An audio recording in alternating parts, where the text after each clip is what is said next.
Breakfast பண்ண போறதுக்கு 3 பொருள் வச்சிருக்கேன். இந்த 3 பொருள்ல எந்த பொருள் உங்களுக்கு பிடிச்சிருக்கோ அதை வச்சு நம்ம செய்ய போறோம்.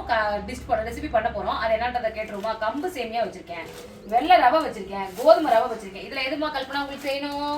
எனக்கு அந்த கம்பு சேமியா. சரி வாங்க, கம்பு சேமியா 2 விதமா செய்ய போறேன். எப்படி பண்றதுன்னு பாப்போமா? அதுக்கு முதல்ல உப்பு கலந்த தண்ணியில் நம்ம கம்பு சேமியாவை போட்டு நல்லா ப்ரெஸ் பண்ணிவிட்டு எடுத்து தண்ணியை பிழிஞ்சு இட்லி பாத்திரத்தில் வச்சு வேக வச்சு எடுத்துக்கலாம். ஆவியில் வேக வைக்கும் போது நம்மளுக்கு ரொம்ப ஹெல்த்தியான ஒரு ஃபுட்டாக கிடைக்கும். ஸோ நல்லா பொலன்னு பூ மாதிரி நல்லா வெந்துருச்சு ஆவியில். இதை இதை 2 பகுதியாக பிரித்து ஒரு பாத்திரத்தில் வச்சுக்கலாம். ஃபஸ்ட்டு நம்ம செய்ய போகிறது கார சேமியா.